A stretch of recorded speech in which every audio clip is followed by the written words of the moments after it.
using that thing. Good evening, everyone, and welcome to the special meeting, June 6, 2024, the City of Revere Affordable Housing Trust Fund Board. My name is Joe Gravellisi, and I chair the board.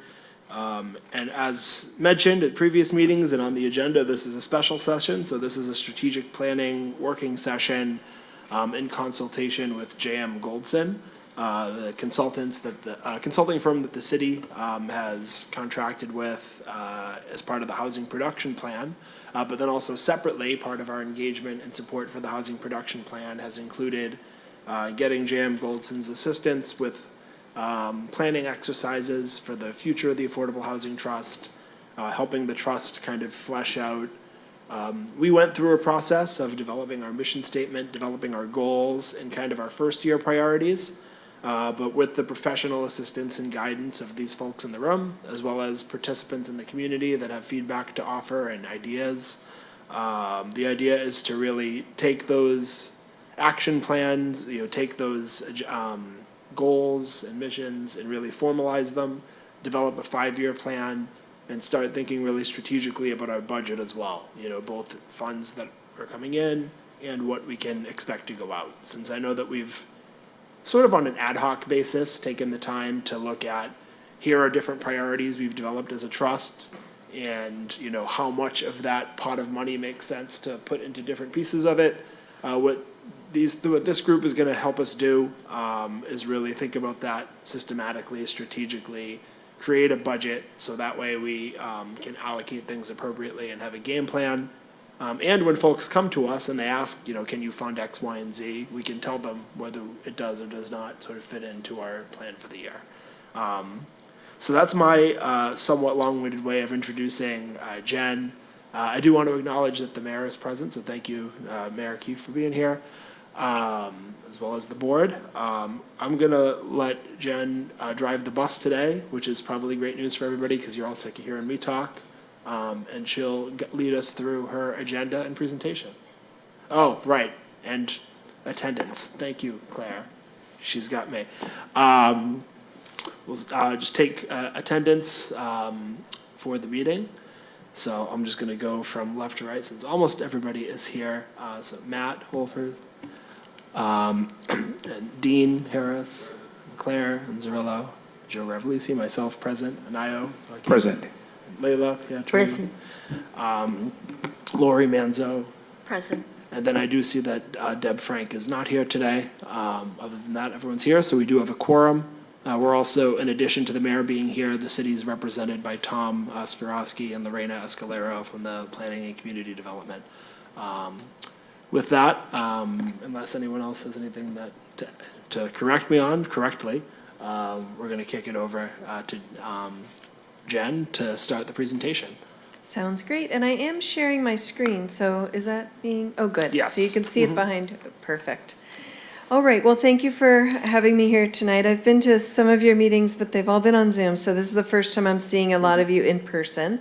And it's lovely to be here. It's also, I wanted to just introduce you to Noah Harper, who you've also seen only on Zoom. And we'll be facilitating this working session tonight. I do have a short PowerPoint just to get us all on the same page about what we're doing and what, I'm going to talk a bit about eligibility as well. And then we have 3 activities that we're going to run through with you. And what we'd like to do for anyone in the audience who wishes to participate in this, what we'd like to do is pair you each up with an audience member, or if we don't have enough, then pair you up with yourselves and run through the activities together. So you'll be working in a pair to come up with your answers to the activity, and then we'll do some report outs. So it'll be really interactive once we get through the presentation part. So I'm going to keep an eye on time, and Noah, if you can just remind me if it's 5 of for me to hurry on up, because we're going to start to get into the activities right at 7 o'clock.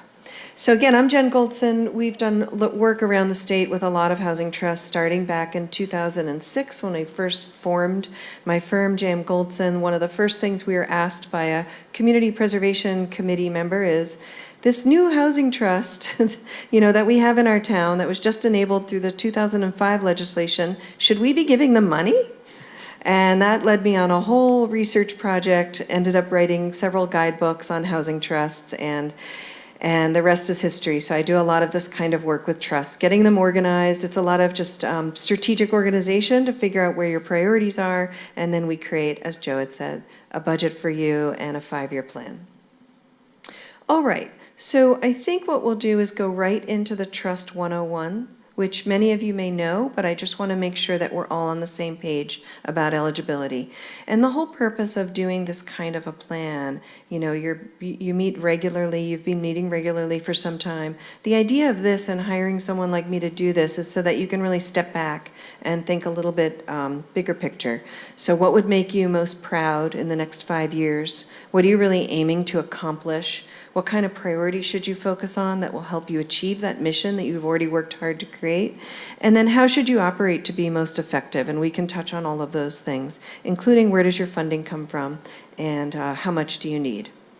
So you talked, you know, we did a little session with you a few months ago, I can't remember when it was, probably April, where we asked you, you know, what are your hopes? You know, imagine 5 years from now. And you all talked about, you know, really building things for the most part. You want to create units. You want to also assist with home ownership. And I think you talked about a few other things as well. But the idea was really looking out in the future, and if everything went really well in the next 5 years, what would that look like for your accomplishments? So today we're going to take it just to the next level. I want to just remind everyone that there are 3 ways trust boards operate. You can initiate ideas, you can initiate programs, initiate development projects, etc. You can be a funder, sit back with an application and just wait for folks to come and ask for funding, or you can do a little bit of both. And based on our discussion a few months ago, it's clear that this group has already been doing the initiator style, and it looks like you really want to continue to do that, which makes sense in communities with, you know, when I see the funders, I see that they have a kind of consistently many millions of dollars coming into their trust fund.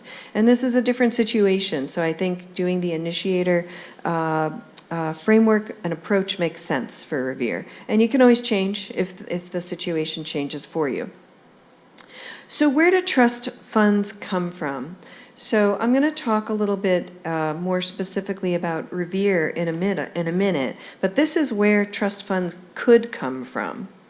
So if you had inclusionary zoning, there's often an allowance for a developer, instead of creating the units, to give money to the trust. Payments in lieu is what they're called. There are negotiated developer fees, which you've actually benefited from. I'm going to cheat a minute. Oh, let me look on my next slide. It's not forwarding for some reason. There we go. Yeah, so you've gotten a contribution from Modera, how do you say it, Modera? Modera Development Project. So that's an example of something that you've already gotten, this one, negotiated developer fee. If there are cell towers on city-owned land, you can take some of the money they're paying the city to have those cell towers and divert it into the trust. General funds are free cash, and you're already getting the free cash. So the city's committed to 10% of free cash. It's been codified in the city code. And then you can do tax title sales. So I know we're going to talk about looking at tax title properties that could be developed, but you could also get a piece of those tax title sales when properties are tax foreclosed. You could do it. The city could take out a bond, municipal bond, to help pay. So basically, borrow money to pay you. Tax override. Some of these are not very common, but I put it all in the guidebook. So I just want to teach you all of it. CPA, if you had the Community Preservation Act adopted, of course 10% of CPA funds are required to be spent or set aside for housing, and putting it into the trust is absolutely eligible. And it doesn't have to be only 10%. You could do up to 80% of CPA funds that are collected. It's really up to the locality to decide how much goes to housing. You could do federal funds, home and ARPA funds. Private donations, that's not very common, but it's in theory, that's possible. You could do payments from special ordinances. Some communities have linkage fees where, you know, they get a big development, a big commercial development, let's say, and the developer needs to pay a linkage fee. It's kind of like a negotiated developer payment, but it's actually codified in an ordinance, and there's a formula and whatnot. That can go into the trust. And then you can also, some communities have created their housing trust staff person to become a certified lottery agent. And that person then works for developers to help do the lotteries when they're looking for affordable tenants and owners. And you can also be a resale, and then the developers pay your staff person. That's not that common either, but I just want to be thorough and let you know of all the different ways. And there might be other creative ideas, but these are the ones that we talk about in the guidebook, and these are the ones that we've heard about. All right, so I already showed you this. The trust currently has, and the treasurer can tell me if this is slightly outdated. I think I grabbed a number from Here's your April. chance. But I had Anayo about, has the most up-to-date number as of exactly today, if you want to okay, provide it. Anayo, yeah, if you want to tell me. Well, the figure's actually quite complicated today. That's why I was wanting to have a separate talk, because there are transactions that are happening simultaneously, but the current balance is $1,157,463.70. However, this is temporary because there are funds being transferred to a project that we approved. So that the anticipated balance is closer to $463,70. So that's why I kind of wanted to talk about why there's almost a 40% reduction. You said about 637,000 after the transaction goes through? Correct. Okay. So it's about 40, again, on the books now, it's about 1.1 million, but again, that's going to change shortly. Great, thank you. That's very helpful. And that was from the subsidizing of 2 additional affordable units as part of the Northern Strand condos project, which I think we talked about last time you were with us. we So I did. think you're familiar with that. That's and, great. That was part of our priority of doing an affordable home ownership as Great. part. So Good. through the support of the trust, we were able to ultimately unlock 20 units of affordable home ownership opportunities from that. 18 from Commonwealth Builder and then 2 directly via the trust.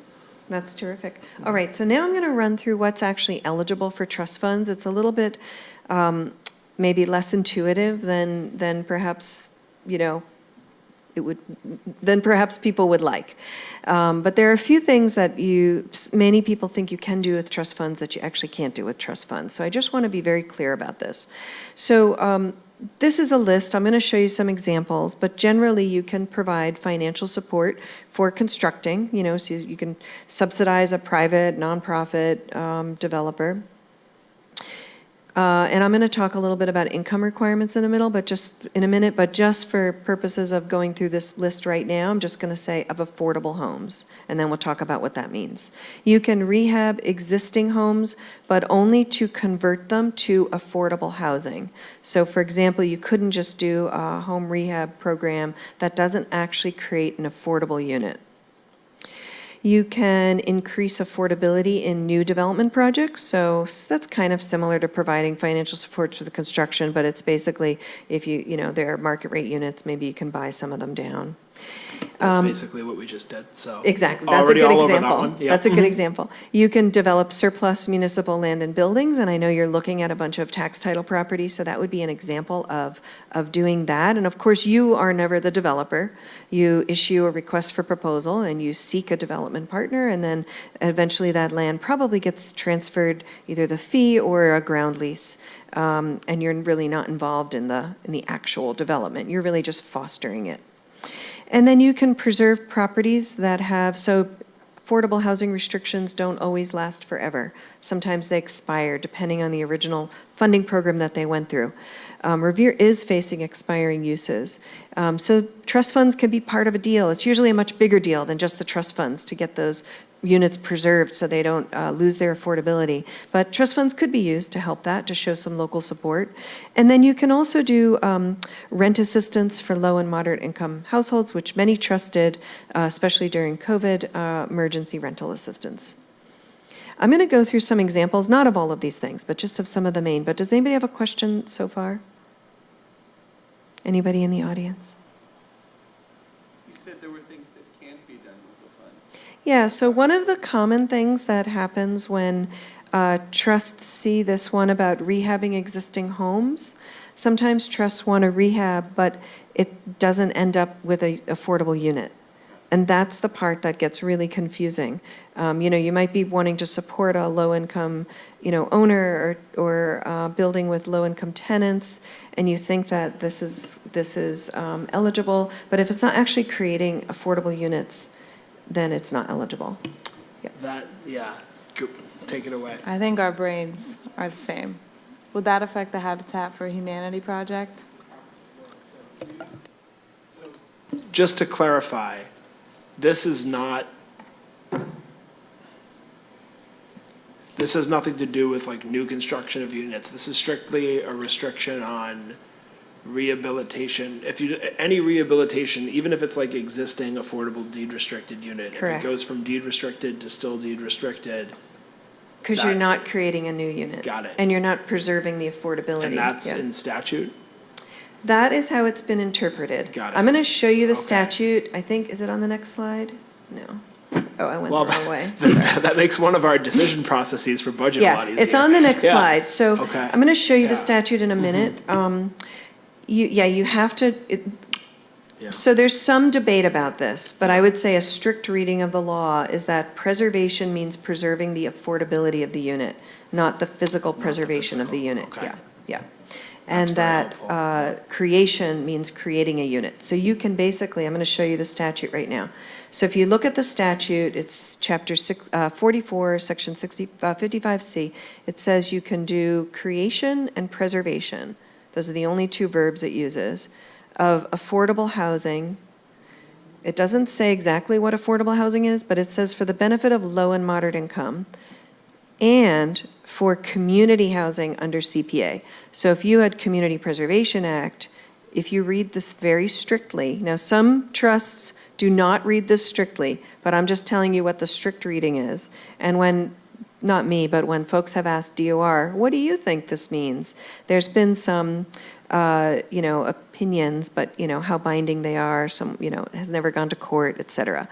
But this is the strict interpretation that trust can only fund up to the 80% AMI, affordability level, unless you have CPA funds, then you can go up to 100% AMI. And what you can do is create or preserve. Is this making sense? It's making sense, although wouldn't moderate income encompass up to 100% under most definitions? So the way that 40B, again, this is very conservative. Yeah. We haven't done anything outside of these guidelines at this point. Yeah. I'm just curious. Very for my own conservative head, yeah. interpretation, and I'm Yeah. not a lawyer, I actually can't give you legal advice. I always Okay. have to say that, I'm just a Yeah. planner. But my understanding, if you ask DOR what they thought about this, they would say that low and moderate is defined under 40B as up to 80%, and that's the definition we're going with. Okay. But the trust statute itself doesn't actually provide a definition, Got it. so that's why it's Yeah. even more confusing. Okay. Yeah, So and it that's doesn't probably- refer to yeah. 40B either, so, Yeah. so it's a matter of interpretation. Yeah. But I think- just wanted to think be the just, the ins and outs Yeah. of that is probably something for further discussion Yes. with lawyers and whatnot. But exactly, okay. that's, Yeah. exactly. And that's what some communities have done, is gotten other legal advice to kind of cover that they could do a little bit more than this, and that the definition's not 100% clear. Sure. Okay, that's helpful. Thank you. Sorry to No, this is, divert. please, I love Yeah. the questions. And then, oh, yes, of course. And the trust also established first-time homebuyer down payment assistance. Yeah, so the question was, can the trust establish first-time homebuyer down payment assistance? You can very clearly do first-time or first-generation homebuyer assistance, that's a write-down of the mortgage, but the down payment assistance, because it doesn't create an affordable unit, if you have, so the answer is not if you're doing it as a strict interpretation of what the trust can do, but if you have CPA funds, it actually expands what you're able to do, because the CPA statute allows you to do something called support, and it specifically lists in the definition of support as down payment assistance. So if you had CPA funds, you actually could do more things with your trust. Okay. I think this is a longer conversation, because I know Yeah. that there's other trusts that have done, there's trusts that have done first-time home buyer down payment assistance. B, we also have like a a line item from the budget that's, the state budget that was specifically intended to do that. What's that? Yeah. Yeah. So I would, none of us are lawyers, I don't think. So we're not gonna hash out the question here, but HLC signed off on that, line item, so. Maybe they're wrong, but, we've been operating kind of under that, that's one of the things that we're eligible to do, and we've made a priority. Yeah. I can double check if there's something that's changed about the interpretation on that, but I do know that CPA funds can absolutely do down payment. It's specifically listed in the definition of support. And the strict interpretation is because the trust only allows creation and preservation. And a down payment assistant doesn't create a unit and it doesn't preserve a unit. So that's, again, I'm giving you the strict interpretation. It could be that there's more flexibility that I don't realize, or that things are not, enforced in a way that they might otherwise be. We should get a legal opinion on that, Yeah. just, if not, we're gonna have to return the line item that the state gave us. Yeah. So I think that we Yeah. should be able to work that out. Good. Yeah. All right, and this is just this, in the city code, this is what the code basically copies what the statute says. It's creation and support, and it talks about the low and moderate income. So sometimes when a community adopts, they use a little bit different language, but you use exactly the same as the statute here. Yeah, I can note also, I think we got a little cheeky, 2 sections before that, we have the same exact paragraph, and then we add in, and to also pursue other strategies that support the city's affordable housing goals. So we could slide that in there. Yeah, I think some legal advice is probably a great idea. And again, I'm just being extra conservative with you, okay? All right, so let's give you some examples. I pulled a bunch of examples from Cambridge for this, they've done a lot with their housing trust. This is just an example of new construction. You could fund any kind of new construction to create for low or moderate income. This is a reuse of an existing building to create 21 units of assisted living for low-income seniors. This one is also a reuse, and this one is to create single-room occupancy out of a single-family house into 14 SRO units. This one is also reuse, creating. They purchased this from a local church. It was really a NOAA project. Are people familiar with that term? So it's basically, they're not officially affordable units. They're just market rate units that are low for whatever reason. It could be because the church owned it and they were mission-based, so they kept the rents low. And so the idea is you could help developers probably, or mission-based developers, nonprofit developers, purchase a building like that and save those units and then convert them to affordable housing that's actually restricted. This one is existing affordability restrictions that were expiring. And so the trust funds, I'm sure, were just part of a much larger deal. Okay. And so these are some of the things that you've done or are in the process of doing. So I won't go into them all. I think probably most of the folks here know what you're up to. All right, and this is just how this particular working session number 1 fits into the rest of the project, so folks have an understanding of why are we doing this tonight, what's the next step. So before we get into the activities, and I think I'm doing pretty good on time, tonight we're really working collaboratively. So again, I said I'm going to pair you up with people in the audience, and then if we don't have enough people in the audience, some of you will work together. We're going to. It looks like we literally have, a man-to-man defense here between the audience and people Oh, in the good, panel, okay, I so, didn't know who yeah. snuck in behind me, all right, that's good. And then the idea here is that we're gonna go through these 3 activities. We're gonna review your mission, just make sure everybody's good with it. We're gonna review your goals, make sure people are good with it. Then we're gonna look at the priority strategies that are coming out of the housing production plan that could be trust eligible.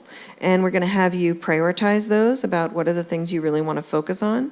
And then we're going to talk about where does your funding come from, what other funding sources. So those are the 3 activities. And then next week, it's going to be a quick little turnaround. next week, is it okay?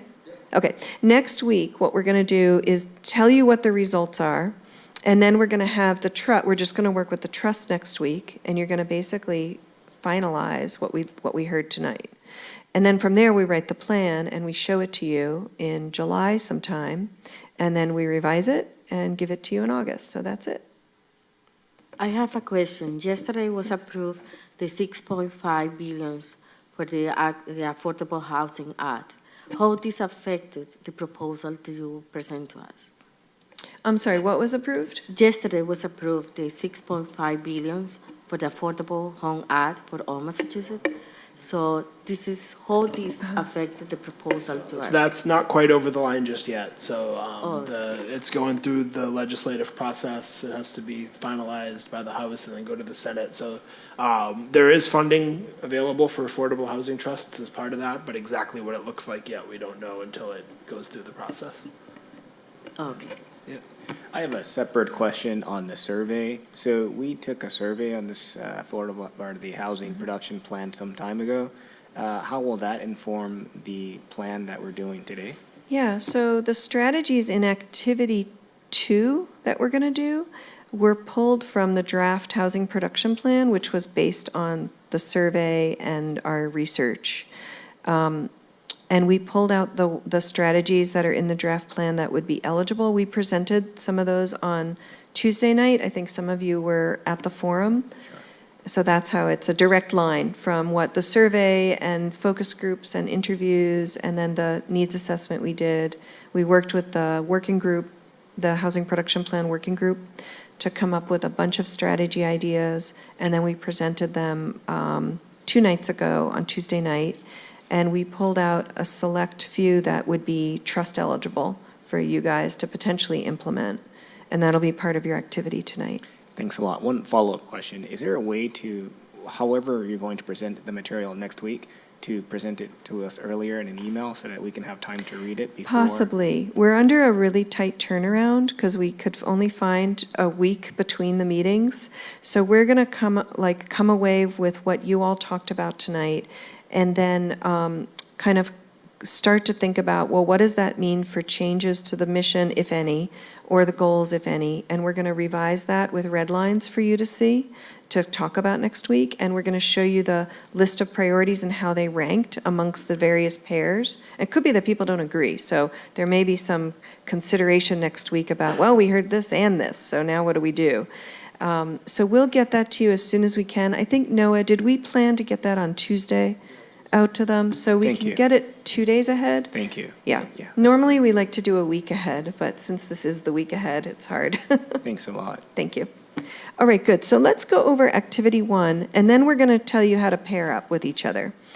So Noah, if you could hand out activity 1, there are 2 parts to the activity, and I think we should just hand out both part A and part B, which is the mission is part A, the goals are part B. And what we're going to have you do is on your sheet, when you get in your group, each group is only going to have 1 sheet, actually. So Noah, just give the sheets, sorry, I didn't think about this before. Just give the sheets to the trust, and then they'll team up with an audience member.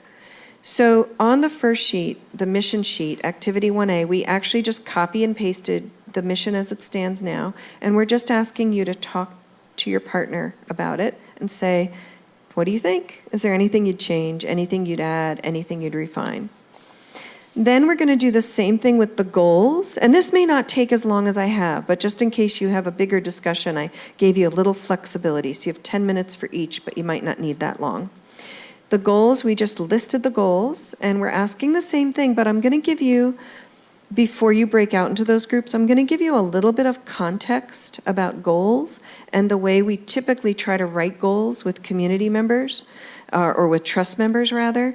And then that'll give you a little bit of kind of food for thought to prime the pump if you do want to make any changes to those goals.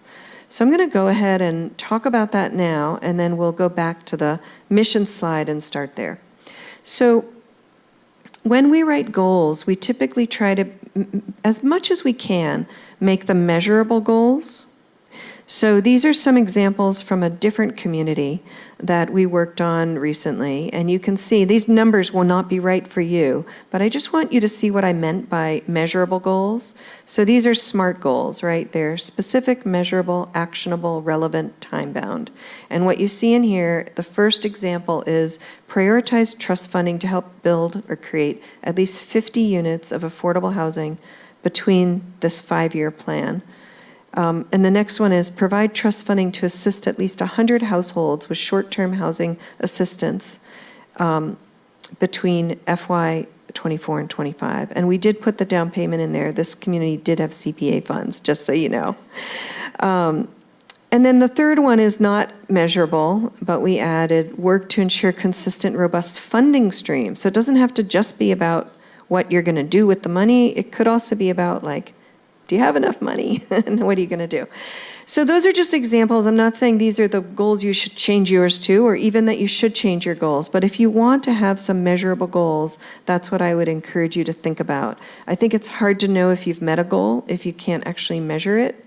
Sometimes people are nervous about putting a number because they're like, well, what if we don't get there? It'll make us look bad. So it's a give and take on that and picking the right number. So I'm going to encourage you to think about that. You can tell me, no, I don't want a number, and I will defer to your judgment, but I just wanted to put that out there for you. All right, so with that, I think what we can do is pair up, and I think the easiest thing is going to have to be the trust members. Just come out into the audience with your sheet, and if anybody needs a pen, let us know. And then maybe, let's see, who is participating in this? So we have 3. So Raphael, yes, okay, good. So Matthew, why don't you go with this gentleman in the back? And then Dean, why don't you go with Raphael? I was gonna flag that I work with those two, so it might be more fun if I'm paired with someone who I don't work with every day, just to get different How about, perspectives. I don't know your name. Yeah, what is your name? I'll go with Fatu. Fatio, Yeah, perfect. I love you guys, but. All right, and then Tom and Joe, and Lorena, and, I forget your name already, I'm sorry. Nayu, yeah, and then maybe you two could go together. All right, very good.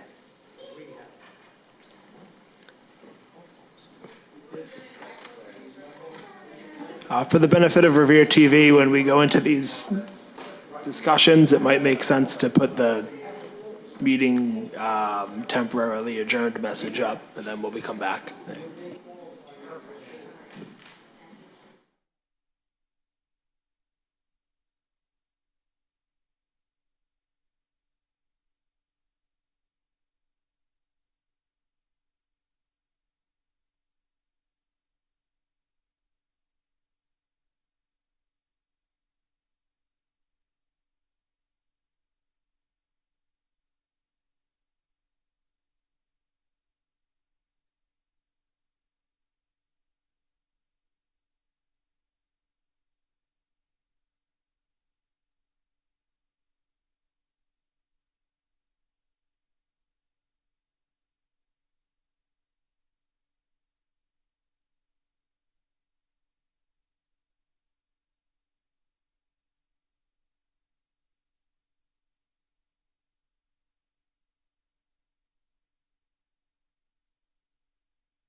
All right, we've got 1 minute left. Are you guys done with the mission? Raise your hand if you need that 1 minute. You're done with goals too? Did anybody else finish both goals and mission? All right, 30 seconds, you got it.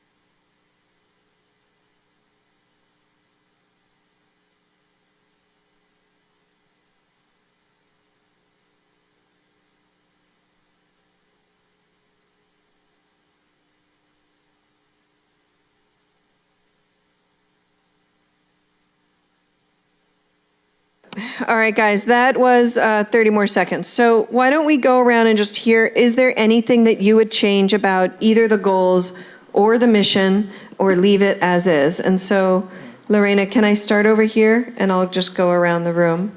If one of you could present any changes you want to see. Oh, and Noe, were you going to record their answers? Yeah. Can you talk into the mic?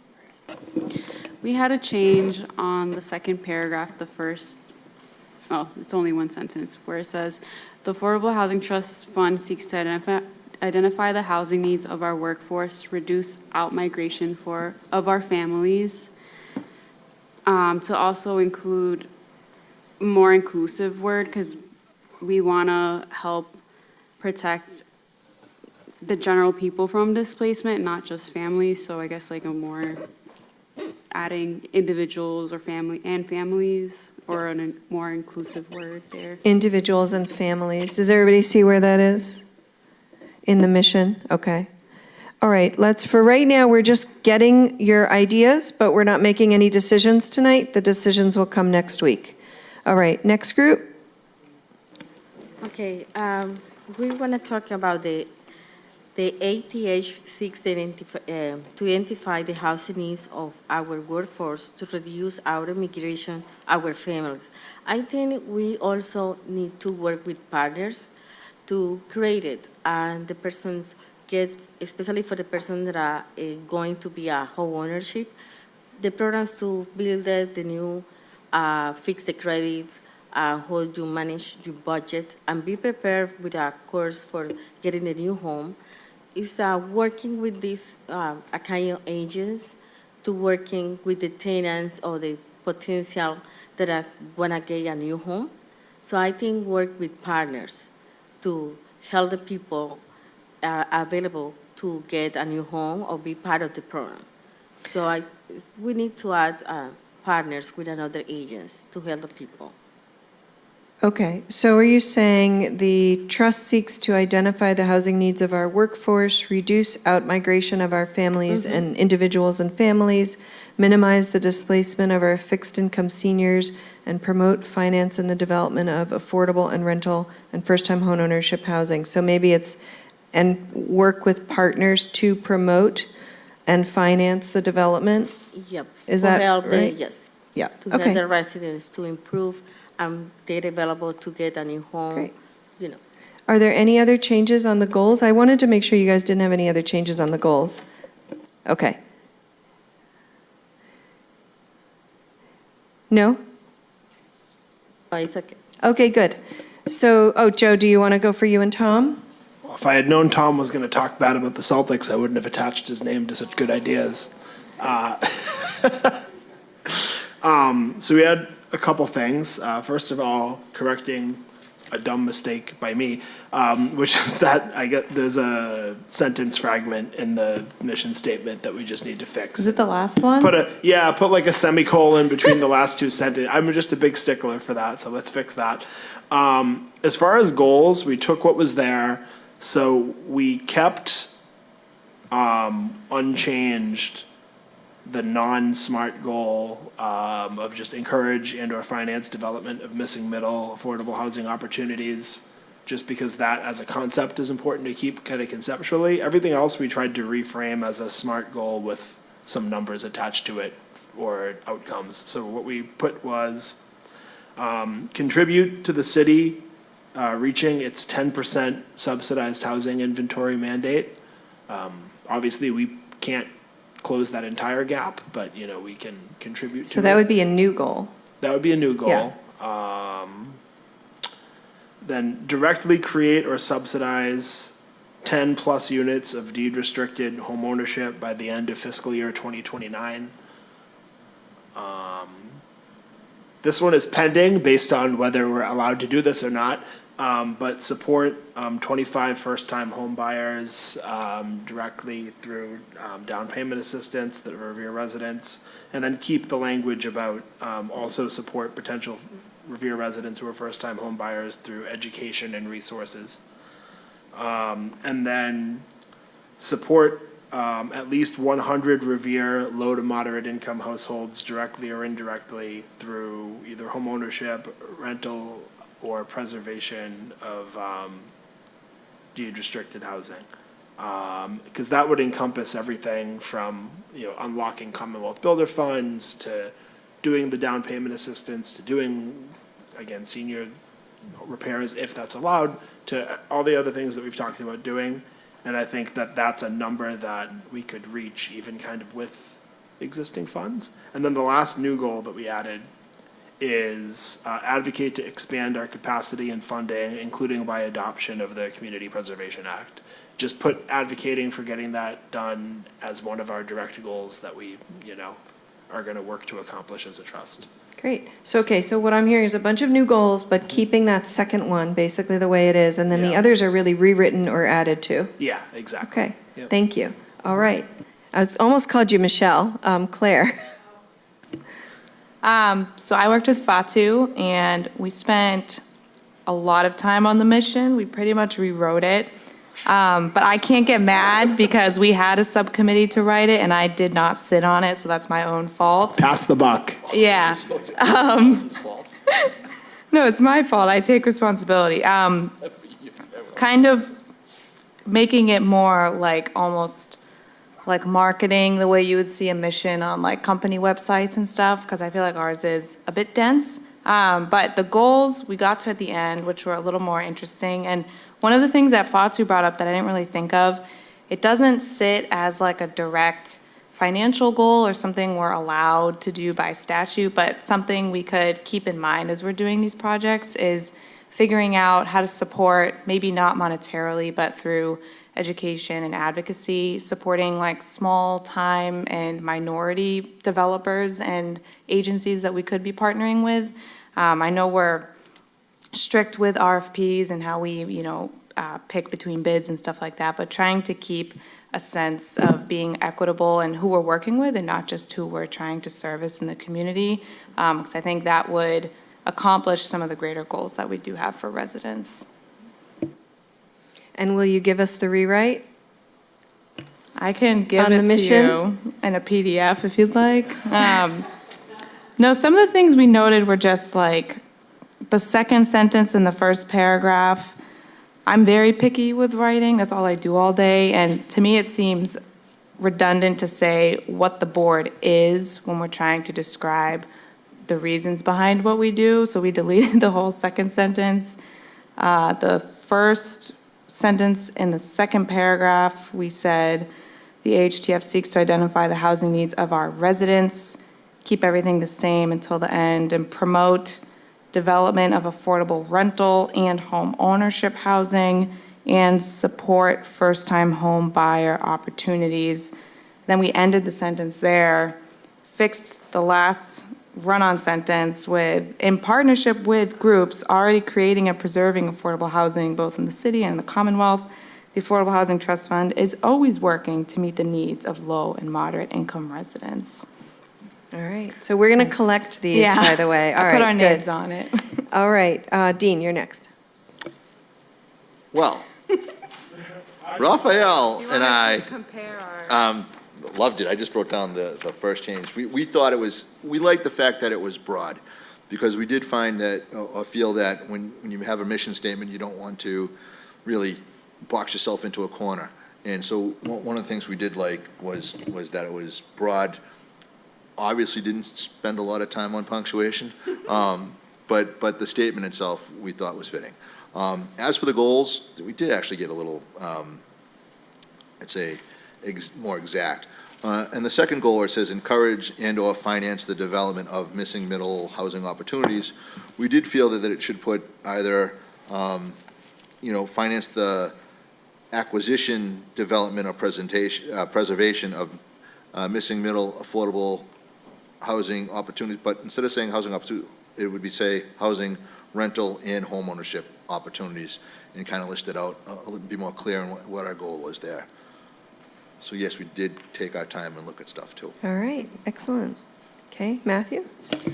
Cool. Yeah, I mean, I agree. I like how it's vague and overall, like, just really like it, but got a homework assignment, so came up with a few things. So just a couple of things in paragraph 2 stuck out to me. So we kind of name a lot of groups, and I don't know, it's just like a little bit limiting. Like, we name the workforce, so that's 65% of people, families, and seniors, but I think there's a lot of people who kind of fall into that affordable segment in terms of like qualifying on income who just don't fit that, right? Like, I could be a single disabled veteran who makes less than 80% AMI, and I read that and like I'm not included, which like not a huge thing, but maybe there's a way we can reword it to just make it a little bit more like accurate and inclusive of who we're actually seeking to help. And then also I thought first-time home ownership was a little bit limiting, using the word first time versus just we want to help people, get into maybe their second house, but it has to be affordable because of their income constraints, et cetera. So just a couple things that kind of made that second paragraph about who we're seeking to help feel a little bit limited. And then another thing, I just thought it'd be interesting, and this is more of an idea, this isn't like a hard kind of push, but I think it'd be interesting to add something along the lines of like we want to have a focus on existing Revere residents, because I think in practice, like we'd all get excited about an initiative that, gave some form of partial preference or privilege to people who've lived here, especially people who've lived here for a long time. And also just like another kind of limiting call out, I just thought it was funny that we kept it specific to the city and the state of Massachusetts, like we can't get help from anywhere else. But yeah, those were my, oh, actually, one more. I think it would also be interesting to have something in here about like more generally wanting to increase the housing supply, because we could at some point be faced with a decision where maybe like maximizing the number of affordable units isn't gonna have like the greatest broad impact versus like maximizing the number of units that could be developed in a project. But yeah, that's it. Those are All my right, comments. good. So if you could just give those, Noah will go around and collect them, because we're going to be using that to do a rewrite for you for your next meeting next week. And we'll have to mesh all your different ideas and do our best, but we'll show it to you in red lines so you can see exactly what we changed, okay? All right, good. Let's go on. So the next activity, I'm going to ask the trust this. Would you like to switch community members that you pair with, or do you want to stick with the same members? Or maybe the chair should just decide. You gonna make me work with Tom again? You want to mix it up or same people? Let's mix it up. All right, let's mix it up. So I'm not going to assign you this time. Just find someone you haven't worked with yet. And I'm hoping that all the members of the public will have a trust member to work with. The next activity, oh, let me switch my, I took the share down. Let me just show you the next activity. So Noah, did you hand that next activity out, or are you about to do that? Okay, perfect. So the next activity is about the strategies. So we pulled out strategies that are part of the draft list of strategy ideas in the HPP, in the Housing Production Plan, and you will see that number 2 is the mortgage down payment assistance, because I was going to tell you, if you get CPA funds, this is definitely eligible, but now it's, we're going to look into it more, but that was on the list. So supporting initiatives of a community land trust, Are folks familiar? I know there's an initiative, I think, to create a community land trust. Is this something that folks have heard about, are relatively familiar with? I'd say modestly familiar, but if you want to talk through it, that would be helpful. Sure. So a community land trust is typically a nonprofit organization that the trust could give funds to, and they would go ahead and acquire property. It could be property that's already developed, like with naturally occurring affordable housing multifamily units, or vacant land that's developable. The community land trust would then either rehab or build something on that property, and then create units that are ownership units, affordable ownership units, and you take the cost of the land out, because the land trust always owns the land, and the unit owners just, basically they have a ground lease. They lease the land, it maintains affordability in perpetuity, because when they go to sell, the land trust still has some control because there's a lease on that land. Does that make sense? Yeah, Claire? So my question, because I'm ignorant with the community land trusts, this is what they have in Somerville, right? They think- do, yeah, and Boston has at least one, maybe more, So yeah. do they have like the authority over that land via adoption when they create the community land trust? Like what, I'm trying to see what is the difference in power between a trust fund and the community land trust? So the trust fund is really just a government body, so you're a city entity, and you're a pot of money, basically. The land trust is a private nonprofit, and they basically get money like yours Yeah. to go buy stuff and create these ownership units. And so Okay. the way I've kind of explained the difference to folks, and you would know better than me, so please correct me if I'm explaining it incorrectly, is that, there's kind of different benefits and drawbacks, or not benefits and drawbacks, do different things. So as a government or governmental entity, we have that sort of imprimatur of the city behind us. Yeah. Land trust, what they have that we don't have is, as a tax exempt nonprofit, people can make tax exempt contributions to them. They can apply for private foundation Okay. grants. Like, we can, but we're not really Yeah. as well positioned or equipped to get those. Okay. So generally, your kind of bigger community philanthropy, or tax deductible contributions from corporate entities and things like that, we could get them to the trust, but they're a lot more likely to go through a land trust because of the tax deductible nature. And then, sorry. Well, and I was just going to add, that's all correct, and they can facilitate a development in a different way than you guys can, because they're private.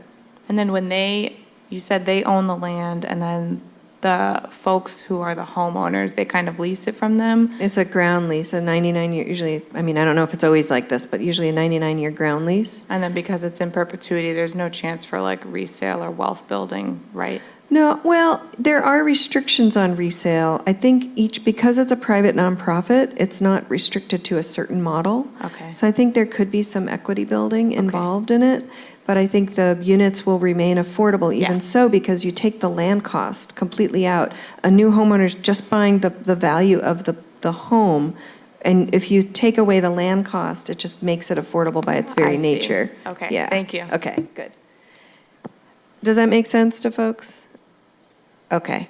The 1.3 is just supporting nonprofit or mission-based developer acquisition of something, a legal mechanism, just called right of first refusal. That just means a property owner can voluntarily give a nonprofit, or a mission-based developer the right of first refusal, so that if they put that property up for sale, this nonprofit gets to buy it first if it can come up with the funds. And that's another way just to save some of the NOAA housing and to convert it to actual affordable units. So that's something the trust could give money to a nonprofit to go ahead and get that right of first refusal, and then eventually buy that land to convert those units. Does that make sense? Another idea, partner with the housing authority, provide funding to help redevelop underutilized land. And of course, this would be a very big deal, so trust money would be probably a very small piece of it, but it's something you can do. Claire? Sorry. So then my question for that would be redevelop That is a big one, but that wouldn't include like rehabilitating like RHA Correct. okay, because Correct. it's still affordable. The way we wrote this is it's really redeveloping to make Okay. more units, and that's what you'd be buying with the trust money. Gotcha. Or buying a small piece of. Offering surplus town-owned land, so this could be like the Center Street parking lot has come up in our discussions. That could be the kind of property that could be transferred to the trust. You guys have the ability to hold money, but you can also own land. And town-owned property, city-owned property can be transferred to you for no fee. And you basically have that land, and then you can go seek a developer and get that developed. So that's another idea. Offering tax title properties, same thing. The city can transfer tax title properties that are developable to you, and I know you're already looking at that. And then I added these in. These aren't really like 7, 8, and 9 are not specific strategies in the HPP draft list, but there are things that are talked about in the HPP as something that the city might want to do. And so you can't do the zoning reform yourself, but you can take an advocacy role. And I put these in specifically because I want you to consider, do you want to have an advocacy role or not? You don't have to. Some trusts feel that they should because there's not another entity in the community that will have that ability to organize around advocacy. Other trusts feel like we just want to focus on spending our money and creating units, and we should let other entities in the city do the advocacy. So I just want you to make an actual decision. There's not one right way to do it. And I grouped 3 of them because these relate to things that are in the draft list of HPP strategies. So advocacy for zoning reform, and this would be zoning reform for housing production and affordable housing. Advocacy to support local support for private affordable housing development projects. So that would mean like if there's a private development project, maybe DNC or someone else, and they have to go before the ZBA, you could go out and advocate on behalf of the trust because we support affordable, we hope you support this. Again, you don't have to take that role, but I'm just describing it. And then the 9th one is advocacy for Community Preservation Act and other funding resources to support the trust. So I broke them out into different types of advocacy because you may have a different answer for the 3 different ones that I just put. So what I'm going to ask you to do, so first of all, does the list make sense, Dean?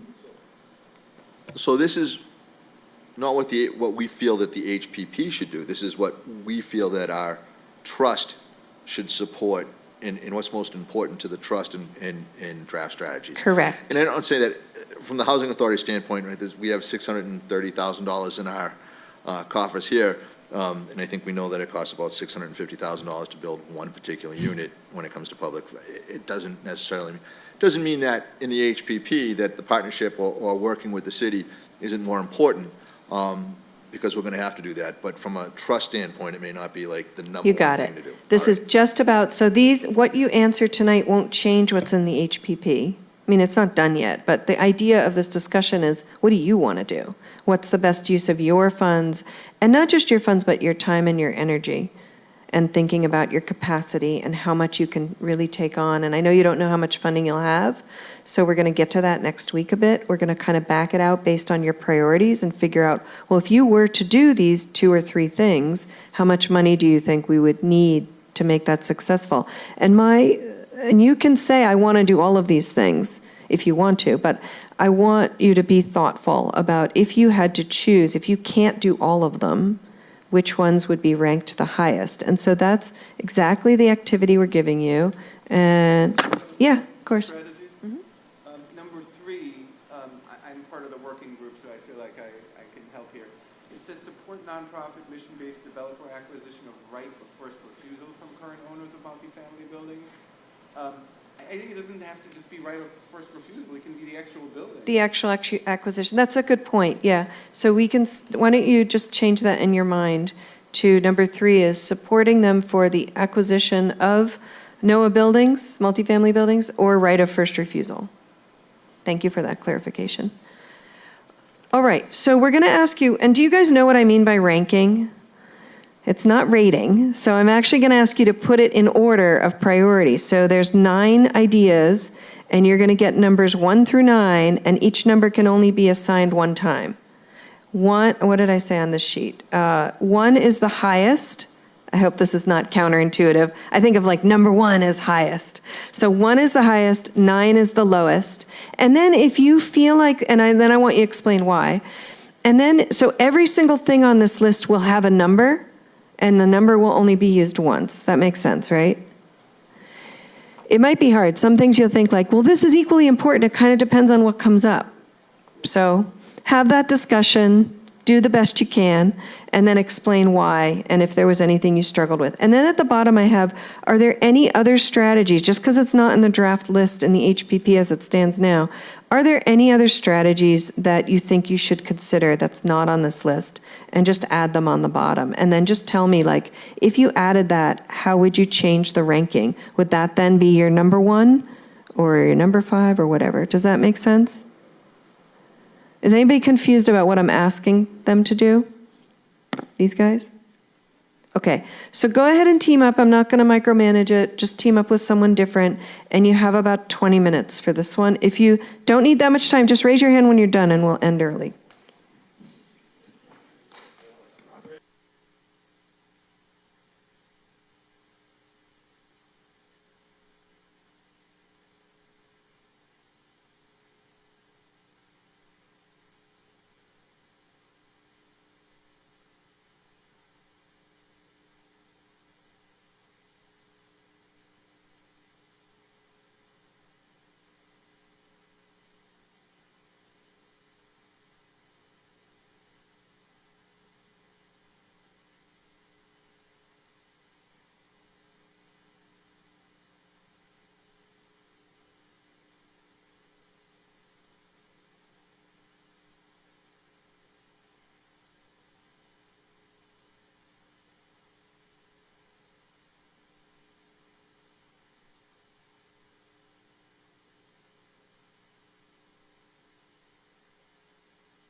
About a minute and a half left.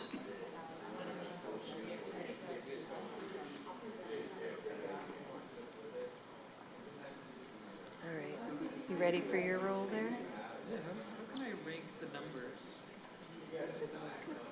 Maybe just put what they said. I don't know. It's a good question, because you don't want to do the whole thing. If it gets really Maybe just complicated, I'll put give like up. highest priorities.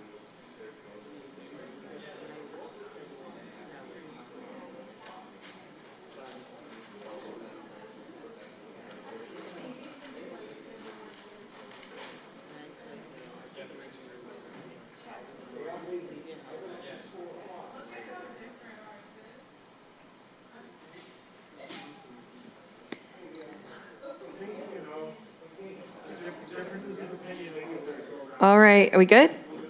Okay, is everybody good? You guys good over here?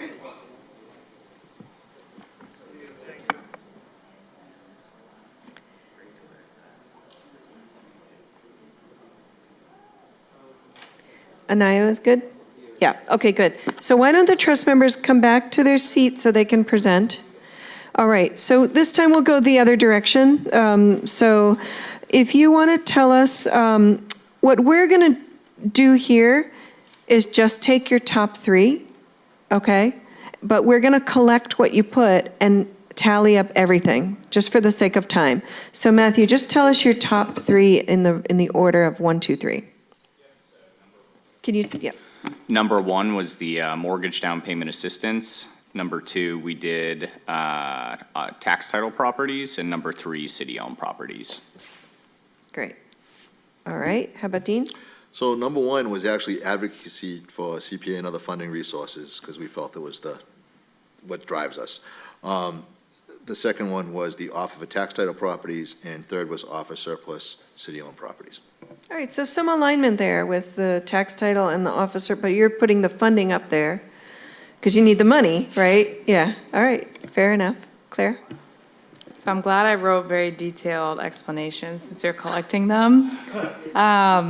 Number one, tax title properties. I was with Layla, by the way. Number one, tax title properties. Number two, support nonprofits and mission-based developers.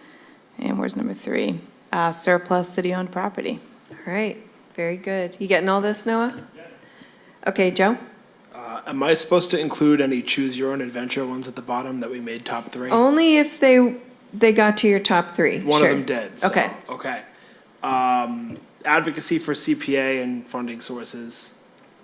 Yeah, I think we're good on that one. Our number two that we inserted in there was purchase or buy down market rate units for purpose of affordable homeownership opportunities. And then number three, that was tax title properties. All right, so the second one was your new one, Yeah, purchasing properties to create affordable homeownership. yeah. Mm-hmm. Yep. Got it. All right. Thanks a lot. So our number one actually is the mortgage down payment assistance program for first-time home buyers. That's our number one. Number two is the partner with Revere Housing Authority to redevelop underutilized sites. And number three is supportive nonprofit / mission-based developer acquisition of right of first refusal from our current owners of multifamily buildings in NOAA. Thank you. All right. Ready, Layla?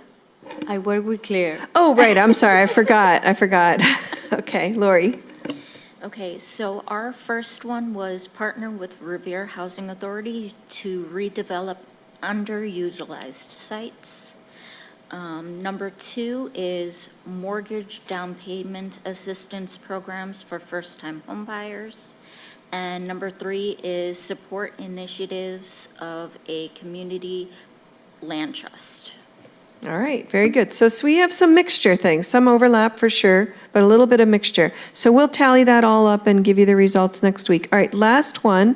And again, you can just pair up with someone new. And Noah's going to collect those and hand out the new one. And I'm going to go ahead and explain what the new one is. And this will be the last one, and I think we'll get you out of here early. All right, so the next one, activity 3, is about trust fund sources. And the idea here, it's a similar ranking exercise. And we have all sorts of trust fund sources, all the same ones that are on this little chart here. Am I sharing? Yeah. Oh, but it's not showing. Oh, there it is. Okay, thank you. So we just have another matrix. We've got CPA funds, cell tower leases, general fund, / free cash, you can say. I added that to the slide, but I forgot to change it on your sheet. Inclusionary zoning payments, which of course you would need inclusionary zoning first, which you don't have yet. Negotiated developer fees, tax title sales, which is different than having the property, but getting some money from the sales. Borrowing with a municipal bond, tax override, federal home funds, private donations, payments from special ordinances, which I don't think you have right now, so you'd have to have the special ordinance. And then doing that lottery resale agent to make some money. That way, you'd need a staff person who is qualified to work for developers, and then the money would be paid to you. So those are all the ideas. If you have another idea, just to add it to the list. This is the same exact exercise. 1 is the highest. This time it's 12 is the lowest, unless you add. And if you just want to partner up, we'll give you, I think 10 minutes should be good, maybe less. Raise your hand when you're done.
30 seconds to finish up over there.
All right, you guys good now?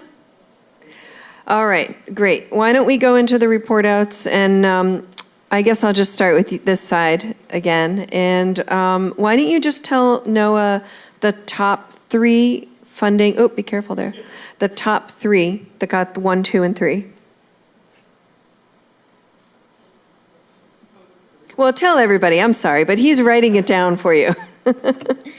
Okay, payments from special ordinances, cell tower leases, and the general funds. Thank you. All right. Who wants to go for you guys? I've got the sheet. So we teamed up here, myself and Anio. We had the CPA, the general fund, and then tax title sales.